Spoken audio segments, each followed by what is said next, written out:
Hey guys, episode 26. I'm Jessica and I have a GTR Evolution winner out there. The winner is Gameful 2.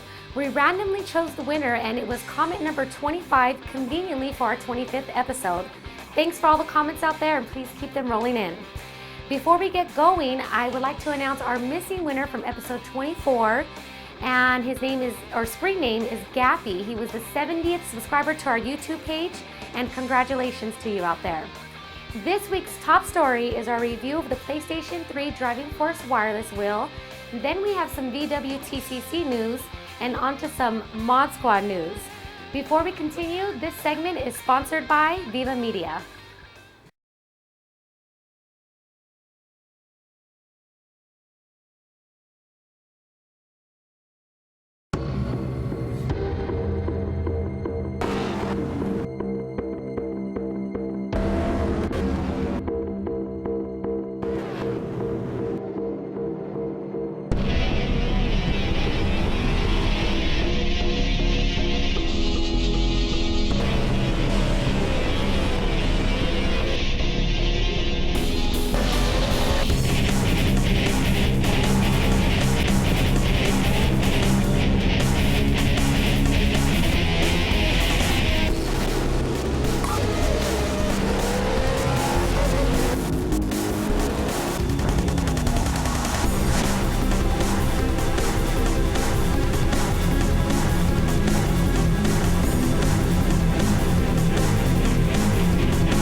Okay, so Logitech's Driving Force Wireless is a one-piece force feedback racing wheel.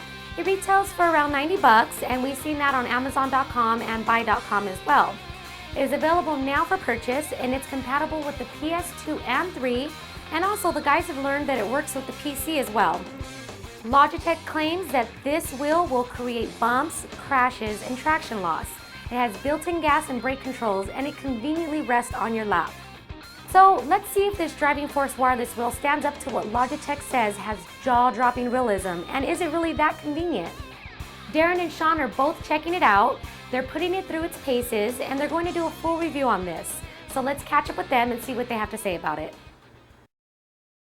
My turn to do a little, my turn. As usual, I'm testing the PlayStation 3 wheel here, and this is the Logitech Driving Force Wireless, and this is out for the PlayStation 3. Just came out about a week or two ago, I think. Not too long ago. It hasn't been out long, and it's not really wireless. As you can see here, we got a cord that's actually attached to your. It's an AC adapter, so it's attached to the wall. But so it's not actually wireless. It's not battery powered either.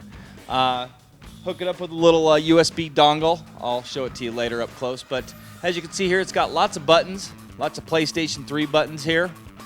And on the back, it's got paddles for brake and gas. You can see that. See that there? Brake and gas. So I'm going to turn some laps here in Grid.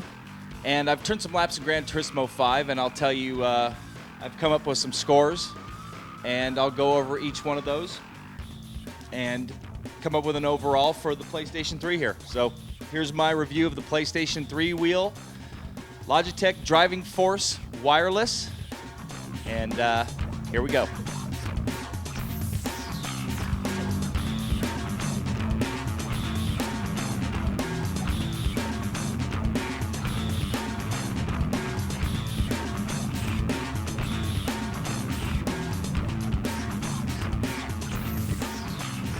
All right, so there, as you can see,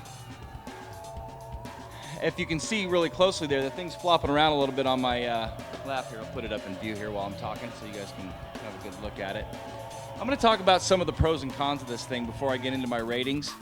Obviously, one of the cons is it sits on your lap like this. You know, they used to have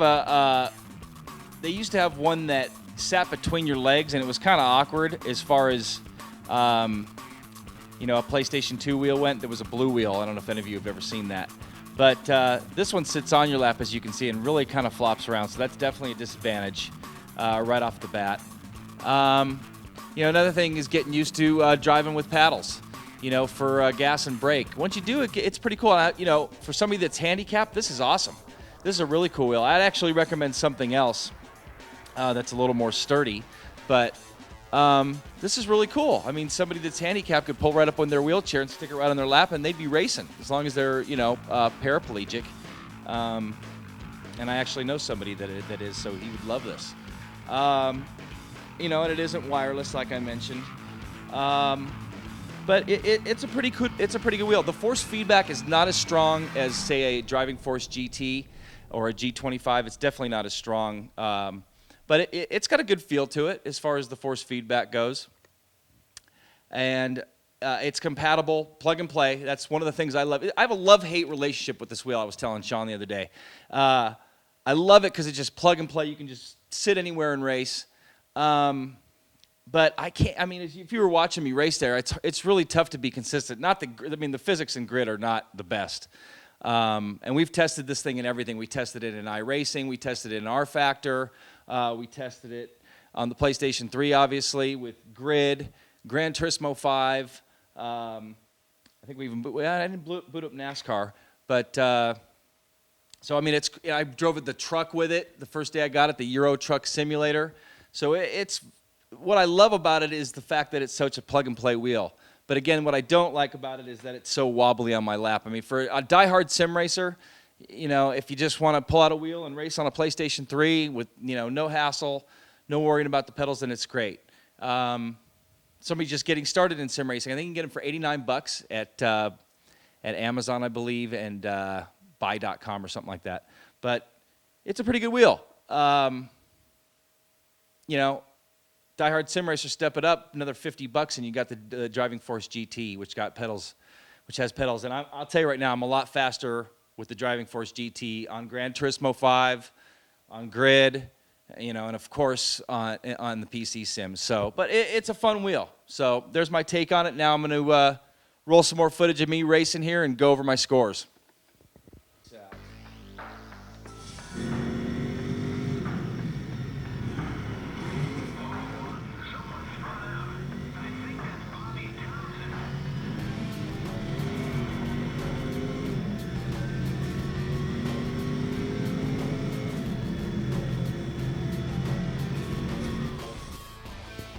I know there's one other thing I wanted to say about this wheel. It's 270 degrees of rotation. I forgot to mention that. So that's your Oh, something else I wanted to mention too. This thing falls out of calibration, it seems. And what you just do, not falls out of calibration, but before you start a race in Grid or anything else, since there's no way to calibrate it on a PS3, just go all the way lock to lock. And that just seems to have it centered. I was driving like this on a straightaway, and I wasn't damaged in the car. So, and it's got a D-pad. Pretty much all the buttons on a PS3 controller. 4 buttons down here. A PS button, which kind of doesn't work like a PS button, like a normal PS button does. Like right now, holding it, PS button does nothing. Where a real PS button on a joypad will go to the main menu here. So anyway, back to driving. All these scores are on previously ranked hardware for sim racing. First, we'll start with the wheel score. Like I'd mentioned, it's made of plastic, but it does have a lot of buttons. My overall score for the wheel is a 74. Next up is the cost. Coming in at about $90, and yeah, as far as I know, you can get it online. Not sure about retail stores. It's definitely a good bargain. My score for cost is an 82. Next up, plug and play ability. As I mentioned, that's one of the things I loved about this wheel, and that's how plug and playable it is. Everything I plugged it into, it recognized it right away. PC, PS3. I didn't try it on a PS2, but I would imagine it's the same way. My score for plug and play, 95. Usefulness on this wheel, it's very useful, especially for somebody that might be handicapped, like I mentioned, because of the hand progressive paddles for brake and gas, and lots of buttons. So usefulness, I gave it an 80. Durability and construction, not really happy with the way it lays on the lap, and it moves around. As you can see, as I'm driving here longer, the wheel tends to slide a little bit. So durability and construction, and it does feel a little bit flimsy. so I'm not sure how long this is going to last. So for that, I'm going to give it a 70. Next up is pedals. Actually, for pedals, we're not going to give it a score since it doesn't have any, and it's it's got the progressive pedals on the wheel. We don't want to knock the score down for the lack of pedals, so we're not going to score it in this category. Next up, force feedback. Force feedback definitely not as strong, like I mentioned, as say a Driving Force GT or a G25 or the Porsche wheel, but it's got a good feel to it. So for force feedback, I gave it a 74.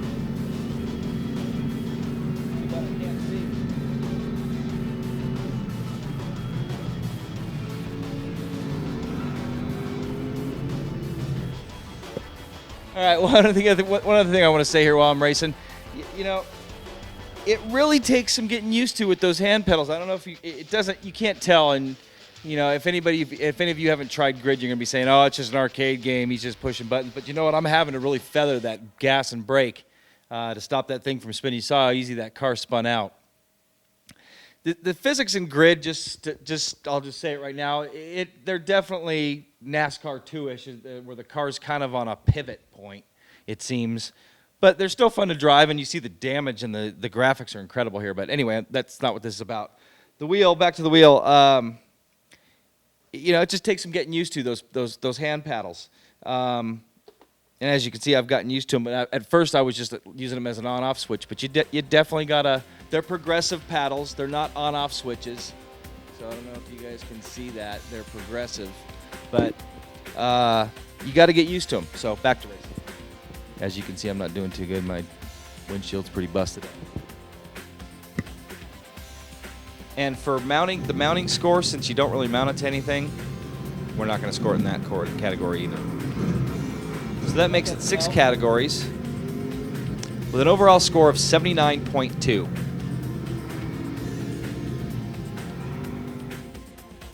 All right, so there's my review of the Logitech PlayStation 3 wheel. Logitech Driving Force wireless wheel for the PlayStation 3. Again, we also mentioned it's compatible, I think, PlayStation 2 and the PC. I think it's the Driving Force FX or something like that is the driver that it ends up, or the wheel that it ends up recognizing as on the PC, just like the Driving Force GT recognizes as the Driving Force Pro. So that was my review. Darren Ganji, hand it over to Sean for his piece on the PC. He's going to take this thing for some laps on the PC. Thanks, Darren. And as he gripes about being the PlayStation guy, he also gets to play my favorite game, Grand Theft Auto, so I don't feel too bad.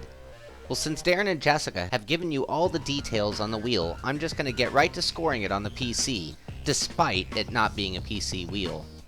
The wheel itself is made entirely of plastic, shiny, cheap-looking plastic. The wheel is also very, very small and not very thick around. It does have lots of buttons that are pretty well placed. Overall, the wheel only scores 72. The cost factor is where this wheel should excel. It gives you everything you need to actually be using a force feedback wheel and comes in at under $100. However, with the pedals being part of the wheel, there isn't a lot to the whole package. In the category of cost, the wheel scores a 78. Plug and play. While I agree with Darren on this category completely, this was about the easiest wheel that I've ever tried to use out of the box. Plug in the dongle and the wheel is ready to go. For plug and play, it gets a 95. The next category is usefulness. While you won't find me taking on the best of the best using this wheel, I can see it being a great wheel for quick races, testing mods, or changing from computer to console to other computers. I give the DFW a 79 for usefulness. Durability and construction. This is another area where the wheel has problems. It looks pretty cheap, and it feels pretty cheap, and if thrown around I could see its days being numbered. On the good side, the case is fully sealed, and the buttons feel like they will stay on the wheel forever. The paddles being used as gas and brake could prove to be too much for the design over time. I give the DFW a 73. Next category is force feedback, and the wheel has very little of it. Because it is purely sitting on your lap, this is a good thing, or the wheel would never stay still. It's the mounting that ruins the wheel's ability to achieve much in this category. For force feedback, I give it a 75. There are two categories that aren't being scored today. The first being mounting. Well, it sits on your lap. I found a couple of pieces of Velcro or an old belt through each side around my leg would help. However, this was a bit cumbersome. The other category is the pedals. The wheel has the gas and brake on the wheel, not pedals. It was very hard to use at first, and I found myself slamming on the brakes too much. But with time, this should be workable. But even the thought of shifting with my thumbs was very difficult, and I found myself running in automatic mode. With 6 categories being scored, the Driving Force Wireless gets a 78.6. And with that I say, I had a very similar reaction to Darren when it comes to this wheel. On one hand, I want to laugh at it and say I would never use that thing. And a sim race for real, I wouldn't. But if I had a bunch of friends over and we were hanging out hot lapping, it makes for some easy and quick driver changes. It's portable, it's quick to plug in, and you can bet it's going with me on my next road trip.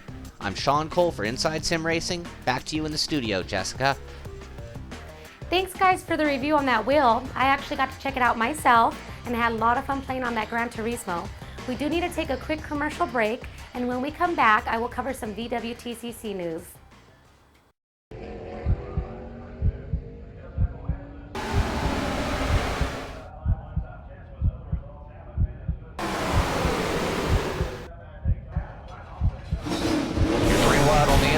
Clear outside. You're doing great. Keep it up. White flag. One more lap. Go low. Go low. You're going on the wall.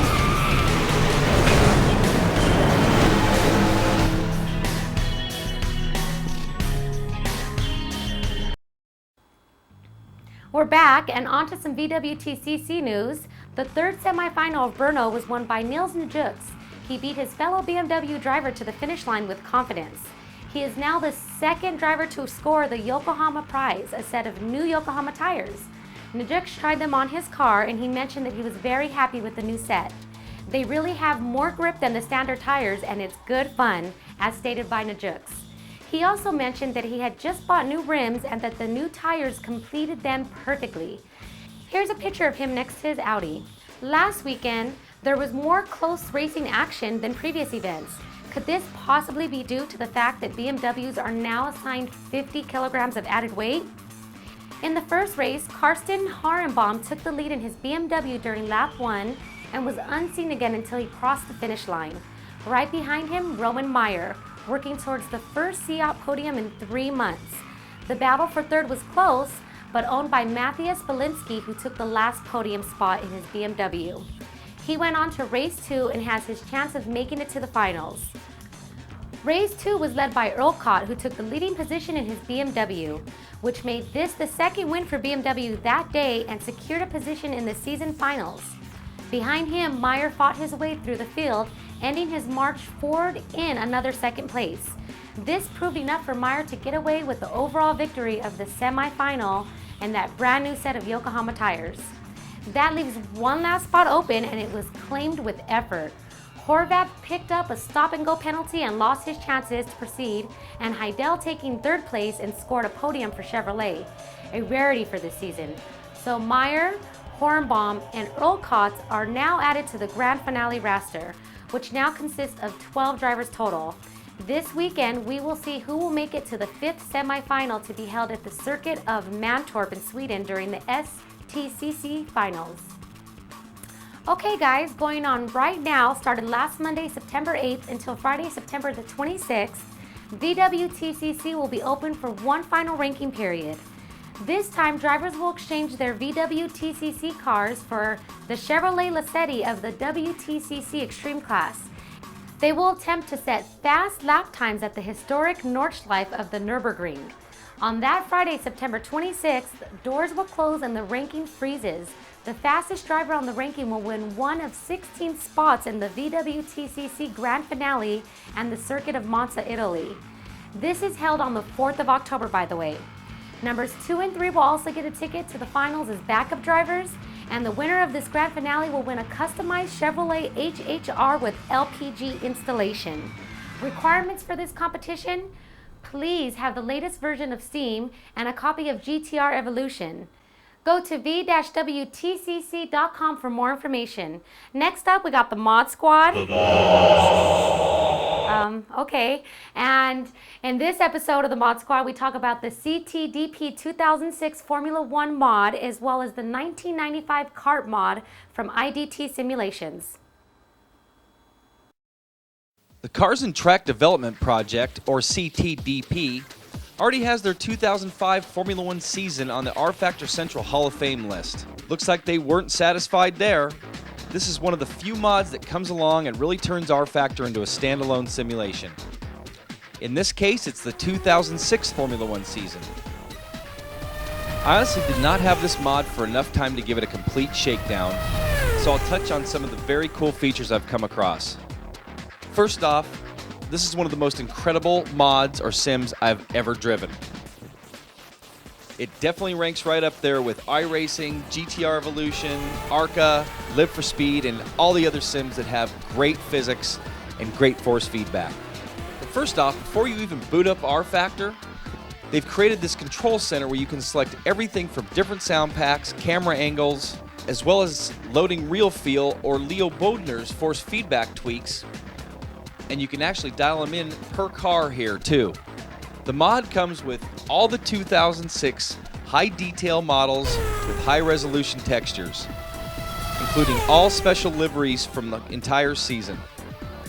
Each car has technical season upgrades for every Grand Prix on the 2006 schedule. Each car performs different, and there's no question once you take each one for a spin. The models look incredible, and it's quite a sight to see all the cars on the grid and their liveries from the 06 season. Some of the options included are open and closed brakes with glow, all the 2006 helmets and drivers, including talent files for the AI. All the 2006 steering wheels have all been redone and are brand new. Realistic wear of the motor and brakes, as well as realistic suspension model simulation. The menus have all been redone, and there's full DX7, 8, and 9 support. I would imagine that this mod is going to be at the top of a lot of leagues' lists when it comes out, and I'm sure it's going to make the Hall of Fame again. If you're interested in following the progress, head over to ctdp.net or go to the Work in Progress section at R-Factor Central.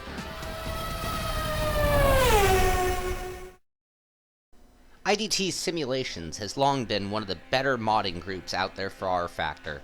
You probably drive one of their mods already and might not even realize it. Their previous titles included VW Fun Cup, 2005 Toyota Atlantics, Formula BMW, Cleveland, Long Beach, and many more.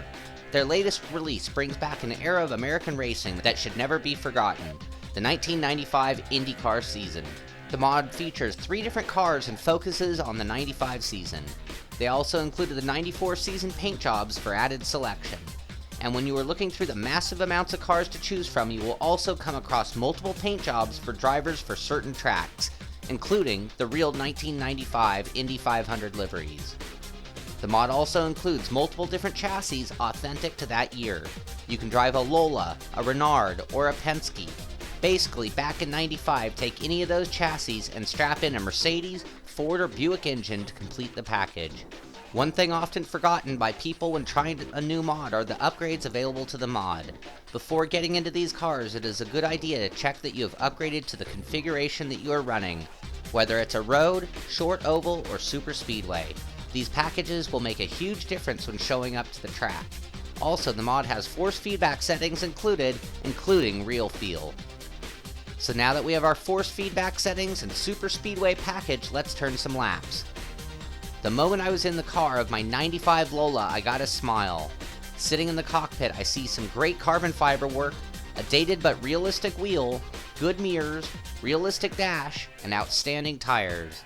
You can also see detailed A-arms of the suspension and see them moving while driving. And since we are talking about visuals, let's take a look around the car. IDT went all out when it came to detail. Look at how realistic the wheels look, including air scoops for the brakes. The cars have ground effects and moving half shafts. The wings are also in full detail front and rear. As more and more quality sims and mods come out, I become more critical of the sounds. The sounds in IndyCar 95 sound just like on TV. They did a great job. As you push on the gas and the car accelerates, the engine starts whining. The sounds do their job of letting you know what is going on with the car. RPMs going up too quickly, you're probably lighting up those tires. All in all, a little more road noise and a hair more intensity is all that I would add to the sounds.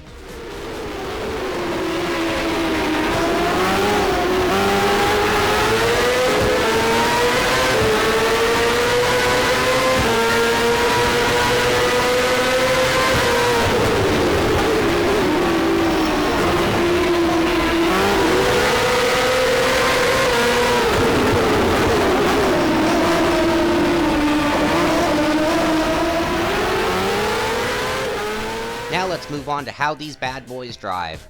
These cars are ferocious, monster horsepowered beasts with boost.